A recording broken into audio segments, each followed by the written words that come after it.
David Thompson woke up to the sound of his daughter's frightened voice. "Daddy, why is our garage red?"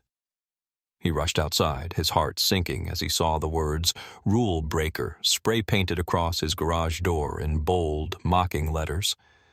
The paint dripped slowly, like blood from a fresh wound, staining his family's peace. It wasn't just vandalism. It was a message. The orange notice on his front door was the final insult. $500 fine. Non-compliance with HOA regulations. David's hands shook as he read the accusation. It wasn't about rules. It was about control. Karen Miller, the HOA president, stood smugly across the street, arms crossed, her lips curled into a satisfied smirk.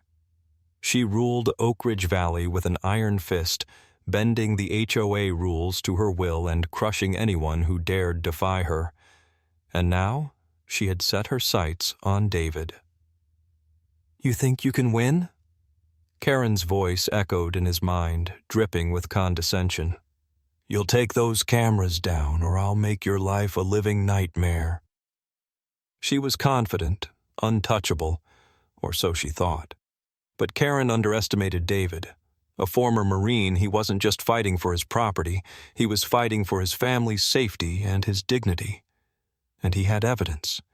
Irrefutable proof of Karen's hypocrisy and abuse of power, recorded by the very cameras she wanted removed. Karen believed she could intimidate him into submission. She never imagined her own actions would expose her darkest secrets. When the truth came out, it would shatter her empire and destroy her carefully crafted image. But let's start at the beginning. David Thompson cherished his peaceful home in Oak Ridge Valley. A former Marine and devoted family man, his life revolved around his wife, Laura, and their two children, Emily and Sam. The kids loved playing in the backyard, their laughter echoing through the neighborhood.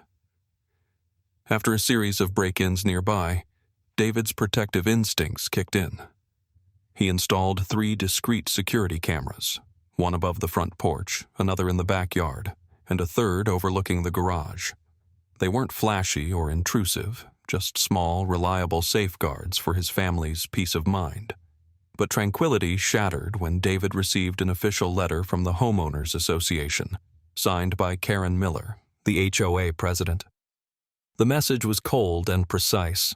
"Your security cameras violate community aesthetics and constitute unauthorized surveillance.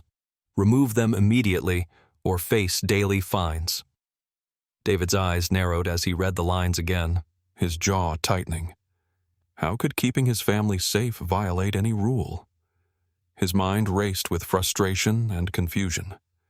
Determined to resolve the issue, David attended the next HOA meeting. The room was stuffy, filled with folding chairs and polite smiles masking judgmental glances. Karen stood at the front, her posture rigid, a woman in her late 50s with perfectly styled hair and a suit that screamed authority.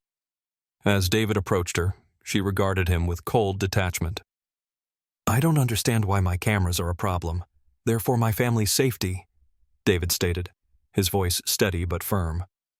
Karen's eyes flicked dismissively to her clipboard. "Your cameras invade the privacy of other residents. They disrupt the harmonious appearance of our neighborhood." "Rules are rules, Mr. Thompson," she replied, her tone sharp and unwavering. Her voice was like ice. No empathy, no compromise.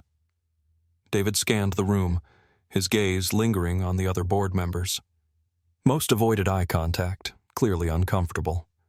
Only one man, Michael Sanders, looked conflicted, his shoulders slumped as if carrying the weight of Karen's influence.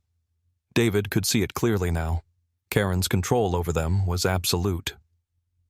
"Others have security systems. Why are mine a problem?" David challenged, his frustration leaking through his calm exterior. Karen's lips curved into a condescending smirk. "Others followed proper procedure and received approval. You did not. Either take them down or face fines. It's that simple." Her words were final, a declaration of her power. David's fists clenched. It wasn't about the cameras. It was about control. Karen wanted submission, obedience to her version of order.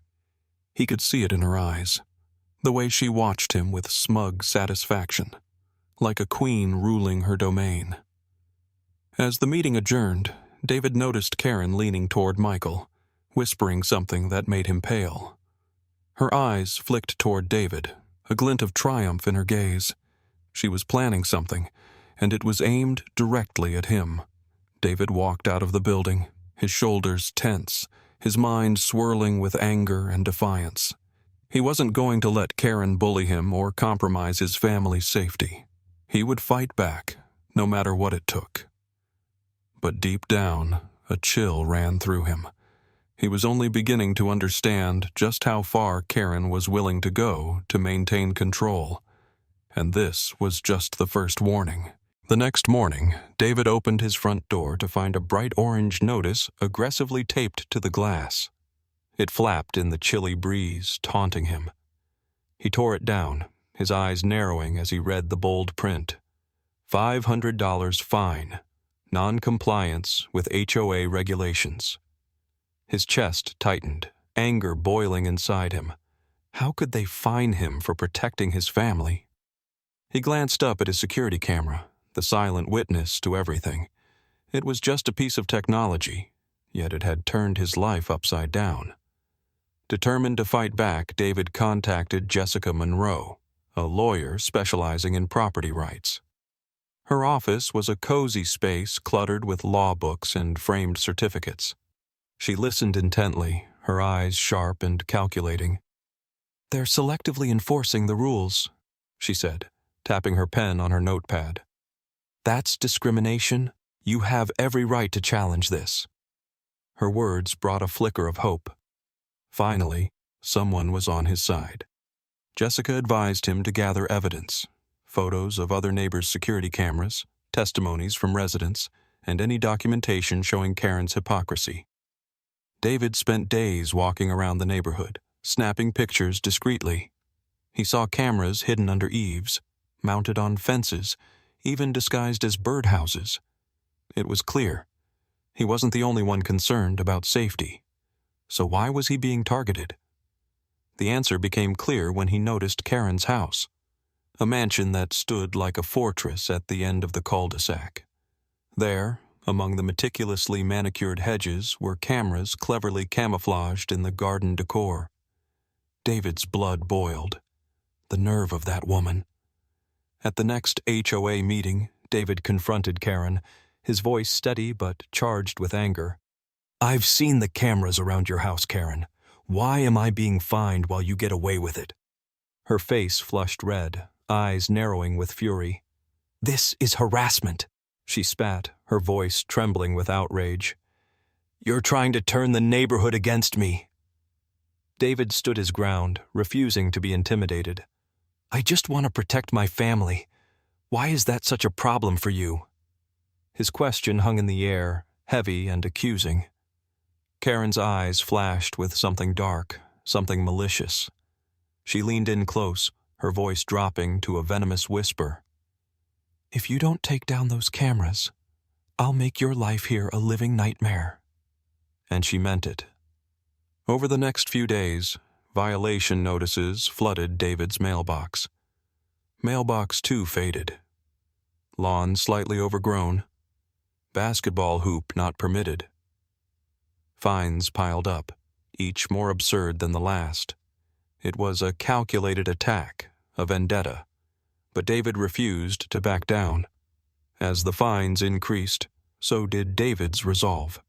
He reached out to other residents, discovering that Karen had bullied many of them too. Stories poured in, tales of unfair fines, manipulation, and intimidation. United by a common enemy, they formed a coalition, vowing to expose Karen's abuse of power. But Karen fought back with even more ferocity. One night, David's security cameras caught a shadowy figure spray-painting "rule breaker" on his garage door. His stomach dropped as he watched the footage, recognizing the culprit, Jason, Karen's son. The hypocrisy ran deep, right through the family. With undeniable evidence in his hands, David knew he finally had the upper hand. He stared at the footage, his jaw clenched in determination. Karen wanted a war? She was about to get one.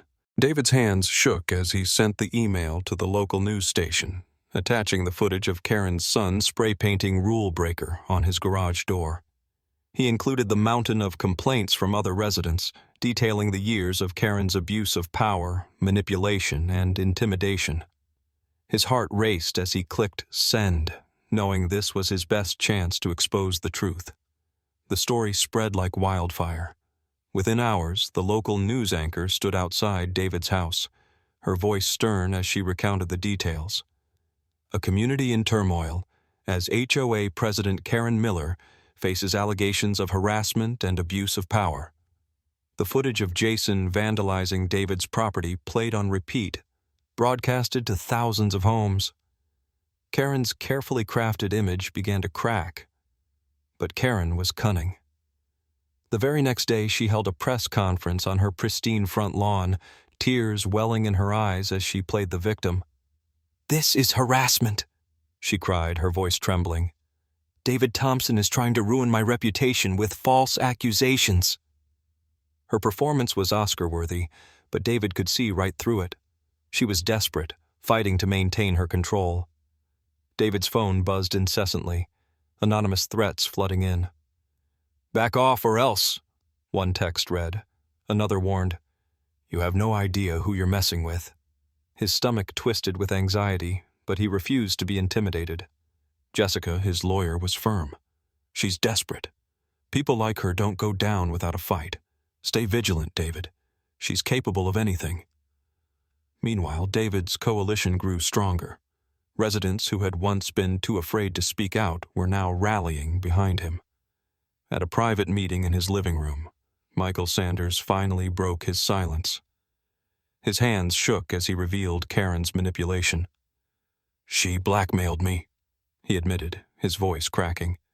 "She accused me of embezzlement and threatened to destroy my career if I didn't comply with her demands."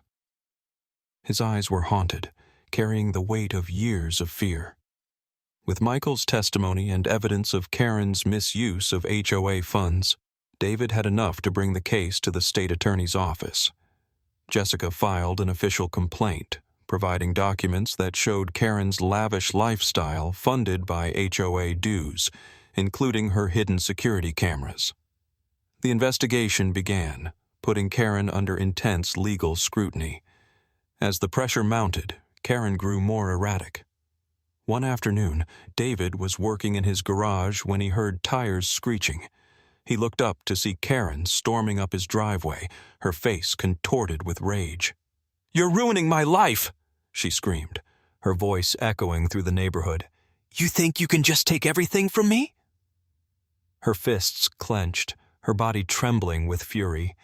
David stood his ground, his expression calm as he gestured to his security cameras. "You're being recorded, Karen. I suggest you leave." For a moment, panic flashed across her face as she realized her outburst was caught on film. Her shoulders slumped, and she backed away, her voice a broken whisper. "You can't do this to me. You can't." Then she turned and ran, speeding away in her car. David watched her disappear, his heart pounding. He felt a glimmer of victory, but knew this wasn't over. Karen was cornered, and a cornered animal was the most dangerous. A week later, David awoke to chaos. Red and blue lights flashed outside his window, sirens blaring as fire trucks surrounded his house. He bolted downstairs, his heart plummeting as he saw flames engulfing his garage. The air was thick with smoke, the heat unbearable. Firefighters fought to control the blaze, shouting orders as neighbors watched in horror. The fire chief approached him, his face grim. "We found traces of gasoline. This wasn't an accident. This was arson." David's blood ran cold. He knew exactly who was responsible. This was no longer just about security cameras. This was about justice. And he wouldn't stop until Karen paid for everything she'd done. The investigation was swift and thorough. The fire chief handed David the final report. Traces of gasoline were found around the garage, and a discarded lighter lay near the property line. But the most damning evidence came from David's own security cameras, the very ones Karen had fought so hard to remove. The footage showed Karen's car speeding away from the scene, her license plate clearly visible. It was irrefutable. The police arrived at Karen's house early the next morning. Neighbors peeked from behind curtains as they watched her being led out in handcuffs, her face pale and drawn.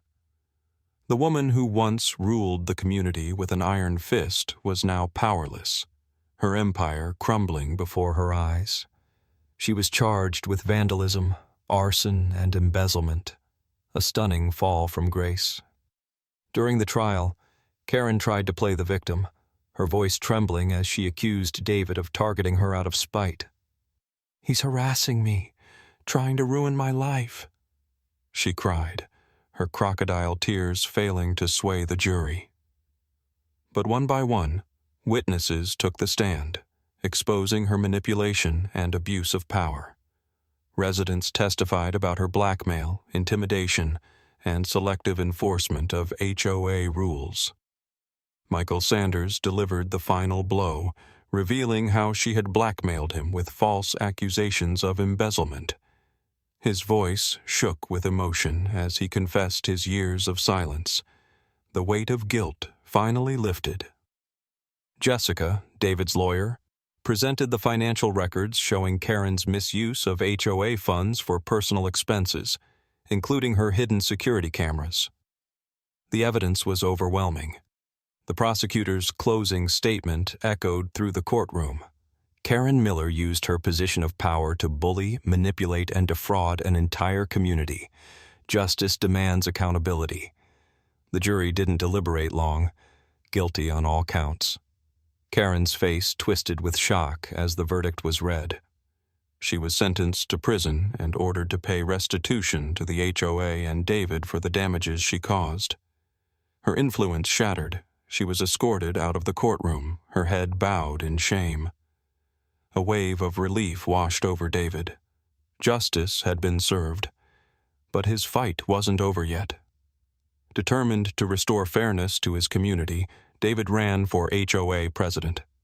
His campaign was straightforward: transparency, integrity, and the protection of homeowners' rights. He won by a landslide, his neighbors cheering as he took the oath of office. His first act as president was to update the security policy, ensuring residents could install cameras for safety and privacy without fear of harassment. To send a message, David installed twice as many cameras around his property, each one meticulously placed for maximum coverage. Bold signs surrounded his house. Protected by security cameras, for safety and justice. The neighborhood returned to peace, free from Karen's tyranny. The lawns were greener, the air lighter. David's family was safe, their laughter echoing once more. He watched his children play in the backyard, his heart swelling with gratitude. But the lesson remained clear. Bullies like Karen only win if good people stay silent. David had refused to stay silent, and in the end, justice prevailed.